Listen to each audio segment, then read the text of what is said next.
Hello and welcome to episode 53 of the Mr. Douglas Sports Show. I am your host as always, Corey Douglas. So obviously last Sunday, very disappointing end to the Dallas Mavericks season. It was a very just strange series where the first 6 games the road team won, which meant the Mavs took a 3-2 series lead into game 6 with a chance to put the Clippers away at home.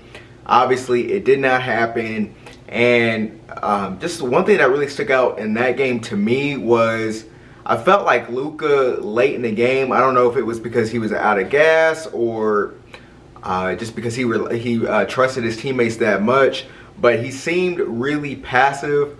And I remember in one of my group texts, I even said, I was like, Luka's going to have to get extremely aggressive to put this team away. It did not happen. Kawhi got ultra aggressive, scores 45, and just puts on an absolute clinic and sends the Clippers to game 7.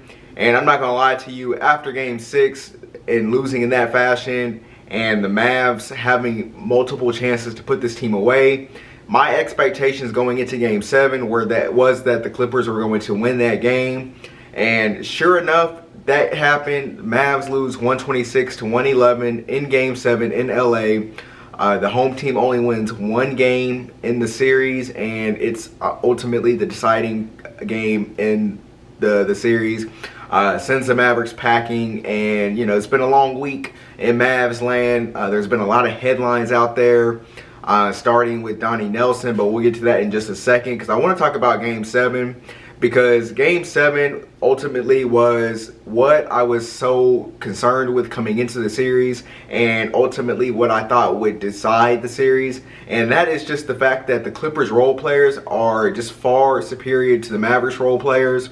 And when you're relying on Tim Hardaway Jr. to be your second best player, some nights, you're going to get 30 in those situations, but other nights you're going to get 5 of 14 from the field, 1 of 9 from 3, 11 total points, and you just can't have that, which is going to lead to a different conversation that I'm going to have a little bit later in the program when I go down the roster and evaluate each player's performance during this series and another first round exit. The Mavs still have not won a playoff series since the championship in 2011.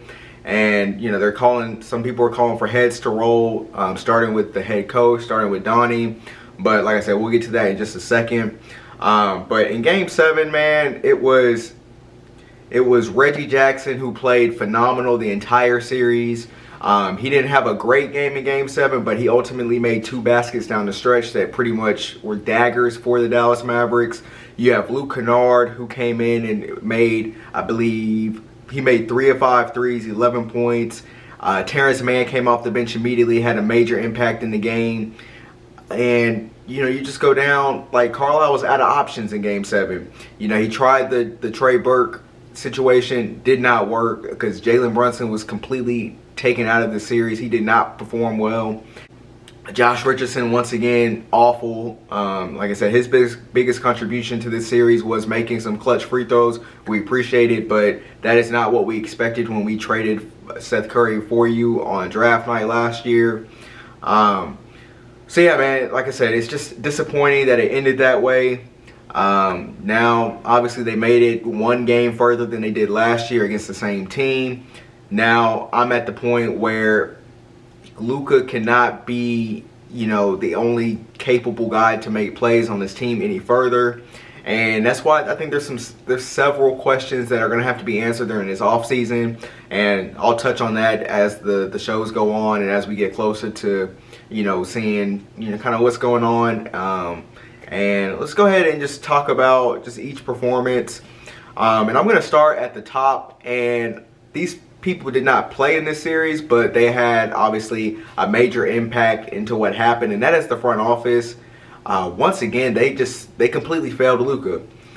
Luka in game 7 had 46 points, 14 assists, 7 rebounds. He played 45 minutes, and anytime he went to the bench, just all hell broke loose for the Mavs, and they went down. So in terms of the front office, And this really made me mad this week when Donnie Nelson was coming out and essentially blaming Luka for not believing in his teammates more, and he labeled that as the reason that the Mavs were not able to come out more successful in this series, which is complete BS.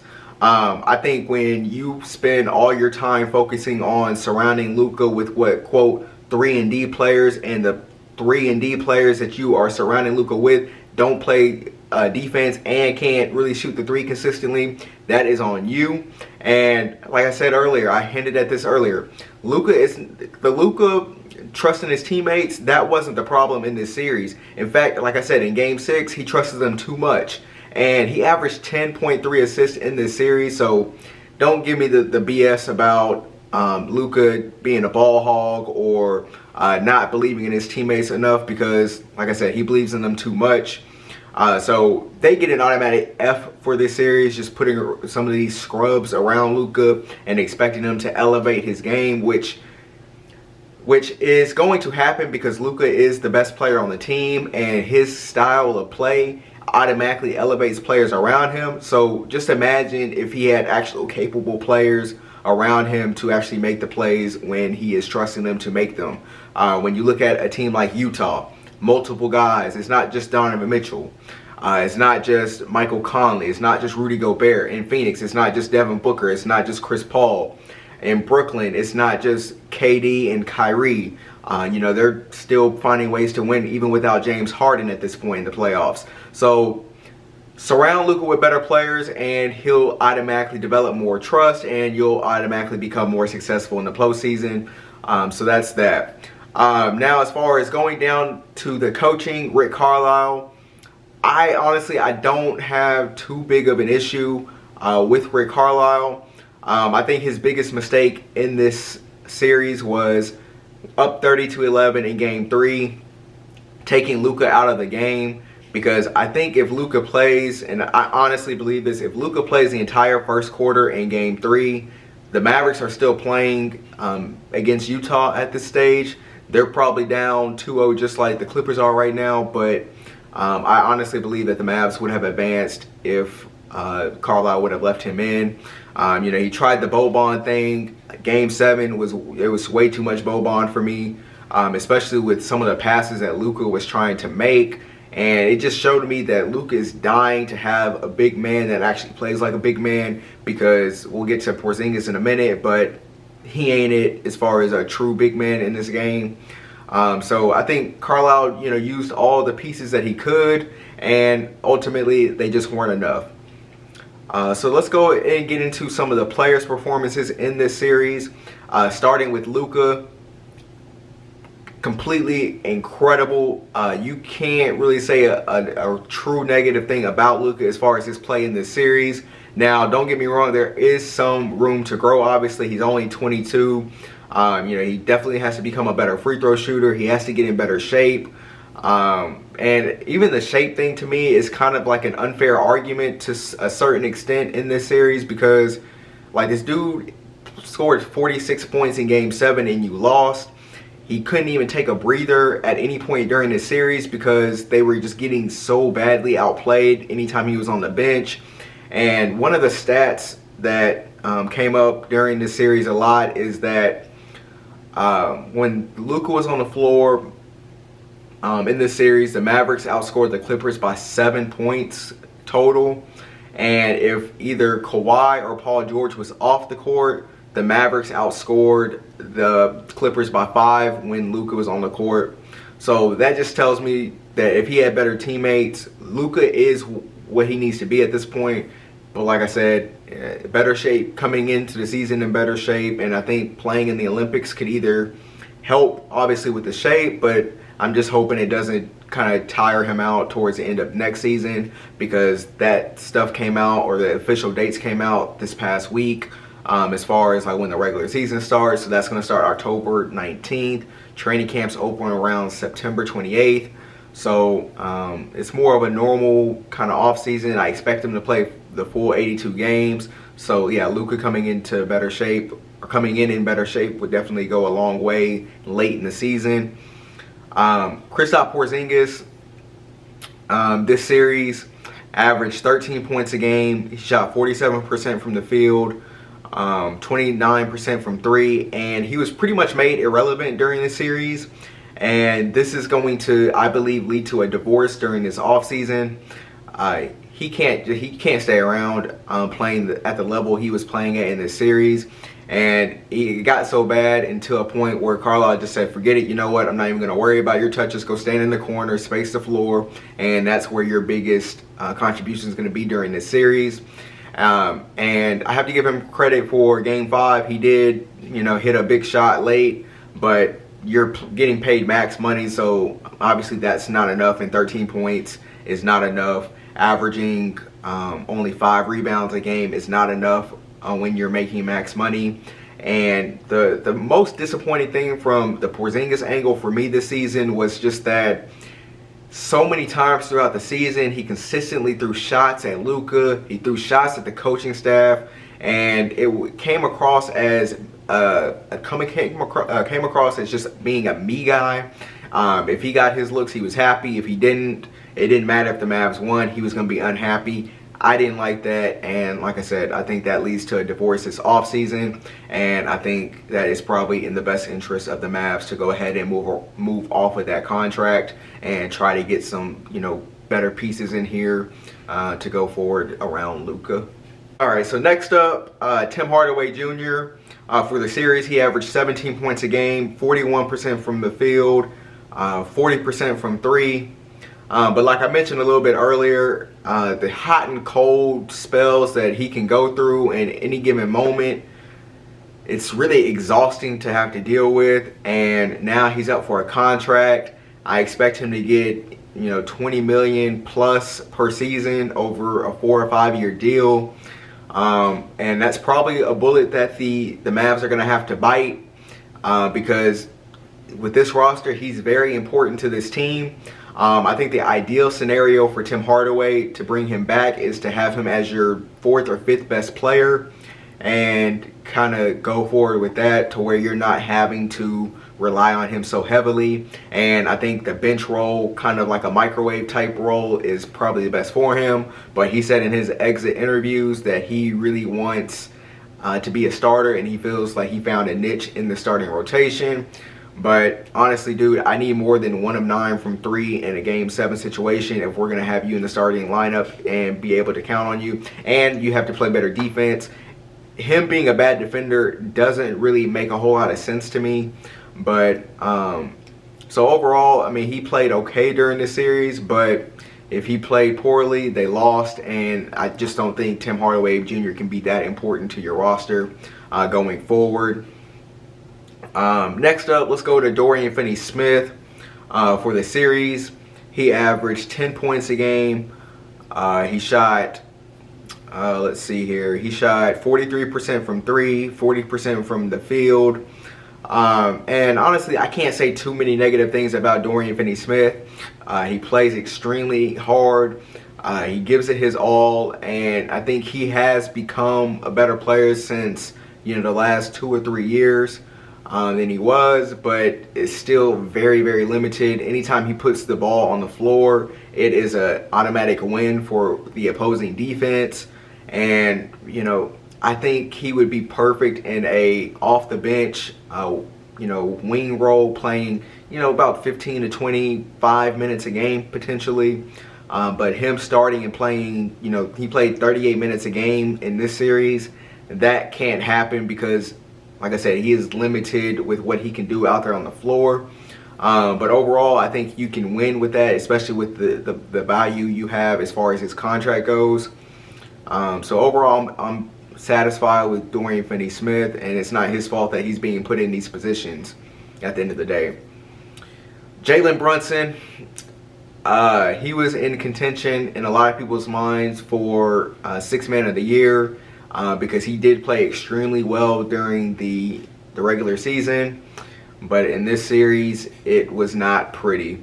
So he played 16 minutes a game, averaged 8 points a game. He shot 43% from 3, which is brilliant. He shot 40% from the field overall. Turnovers a game, he averaged over a turnover a game. and his plus minus was a -8 for the series.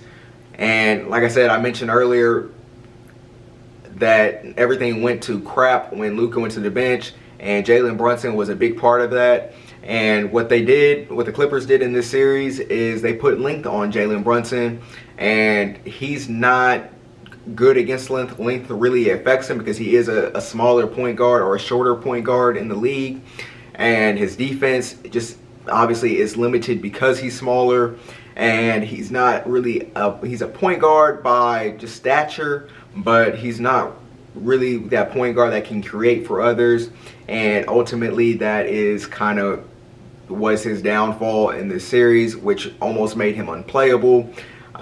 So yeah, not a good series for Jalen Brunson in his first postseason action. Hopefully, you know, he can come back next season and be a better player, but I wouldn't be opposed to having him in trade rumors during this offseason, depending on what you can get out there on the market. You know, maybe he's part of a KP trade. I think that's a potential scenario for him. Boban, let's go to him next. He played 20 minutes a game, and this was Carlisle's big adjustment. Once the Clippers went small, the Mavs went big, and they went big with Boban. So he averaged 11 points a game, shot 51% from the field, averaged 8 rebounds. And ultimately, when you're going to Boban in a series, things aren't looking up for you. And that's kind of what the Clippers proved in this series. And they went just straight at Boban the entire series once they found out that was going to be the big adjustment. And Boban is so limited because he can't really move, and he's stuck in sand, and then he's not really strong with the basketball at times. So it leads to turnovers, and then when he's in the game, Luka feels that he has to force feed him almost because he is that big paint presence, but he's not Shaq. He's not some of these dominant big men that I think the Mavs, pretended he was during this series. And, you know, it forced the Mavs to play his own defense, which ultimately was not successful at the, when it came down to crunch time in Game 7. It allowed the Clippers to get wide open looks from 3. And when you're giving a team that's the best team shooting threes in the regular season multiple opportunities to make threes, eventually they're going to do that, and that's what they did, and that's why the Mavericks are at home. Maxi Kleber, once again, second straight postseason, not great. And I know that he was dealing with some, injuries as far as the Achilles and different things like that. But overall, when he's your primary defender on Kawhi Leonard and he's hampered to begin with, it's not a good look, and it wasn't a good look during this series. And that is, once again, that he is another guy like FinneySmith where I feel like he could be a very good role player in a 15 to 20 minute time frame. But when you're forcing him to play near 30 minutes, especially during the regular season, that's not what you want from depth, and that's not what you want from out there on not out there guarding Kawhi, as your primary defender. Next up, Josh Richardson. I kind of hit on this earlier, but what a huge disappointment he was. He plays 13 minutes a game this series, averages 4.9 points a game, shoots 39% from the field, 30% from 3, and just like I said, his defense wasn't what it was hyped up to be. His offense was absolutely atrocious. He can't create for himself. He can't shoot. He can't create for others. And it was just a complete negative out there on the court for Josh Richardson during this series. And I am hoping that he opts out of his contract with 1 year remaining. But even if he opts into this contract, he has to go. He was, like I said, he was just a complete disaster during this series. Dwight Powell is up next. He played 7 minutes a game, averaged 2 points a game, but I think his impact in Game 5's win was extremely important, and I think he was a big factor in the reason why the Mavericks ended up winning that game in Game 5. Obviously, he didn't play a whole lot, as you can tell by his 7 minutes a game, but I think I think they could have played him more, and I think he could have been more impactful than per se a Boban.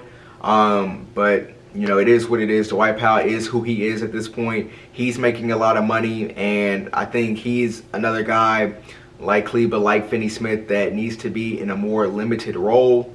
But you know, he was coming off an Achilles injury, so you know, I can't be too mad at Dwight Powell because obviously he didn't really have an impact on the series except Game 5, where I thought he actually had a positive impact on the series. Willie CauleyStein, he played 10 minutes a game. Not much there as far as statistics go, but like Dwight Powell, I felt like in Game 5 he had a very nice impact on the game. But at the end of the day, he's very limited. He doesn't play like a true big man. And, you know, as far as being like an actual presence on the offensive end, the best presence that he has is setting a pick and roll into the basket. And if they leave him open, you can throw a lob to him. He'll finish most of the time. Well, I can't even say most of the time. He'll finish, you know, 40% of the time, which is completely unacceptable for a center in this league. And then he had the nerve to get on Twitter after the series complaining about playing time. And my message to Willie CauleyStein is, dude, look in the mirror, look at yourself, look at what you can't do, and look at your limitations when you're out there on the court. And that is why ultimately you don't play. And then nobody else really is worth going into. The last three that actually got minutes in this series were Trey Burke, which I mentioned in Game 7 was a disaster.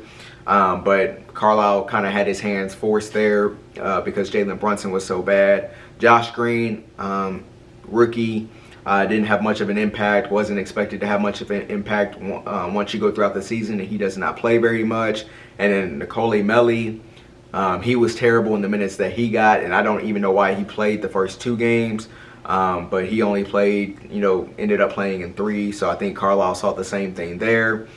But overall, it was, like I said, a disappointing season for the Dallas Mavericks. I think there's a lot of room to grow. There's a lot of room for improvement this offseason as far as the upgrades that need to take place. And, you know, we'll see kind of what happens during this offseason. And, you know, I'll keep you posted with my thoughts throughout the offseason. But enough of the Mavericks. I want to go ahead and talk about some of these, the 4 remaining series that are going on in the second round of the NBA playoffs. So obviously in the West, you got Denver and Phoenix. And this series, Phoenix is up 2-0. And they've really kind of smacked Denver around, especially in the second half. After Game 1, there was a report that Aaron Gordon really lit into his team after Game 1, saying that they felt like, or he felt like they quit in Game 1. And I don't know if Aaron Gordon is the guy that needs to be saying those things because, you know, in Game 2, you know, you come out, the same thing happens, and then Aaron Gordon, you have 6 points in 20 minutes. So I don't, and you haven't even been there that long, and at the end of the day, what do you know about winning?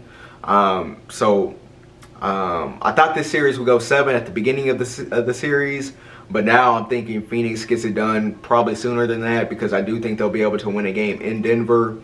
And then, so I think that means they will probably close it out in 5 and move on to the Western Conference Finals. Next series, Utah and the Clippers. And Utah is up 2-0 headed to LA. Game 3 will be Saturday night. And the thing that I guess that stands out to me, and what I kind of find kind of funny, because so many of the guys that Luka made unplayable in the Mavs-Clippers series, Ty Lue actually turned to them in this series in the first 2 games.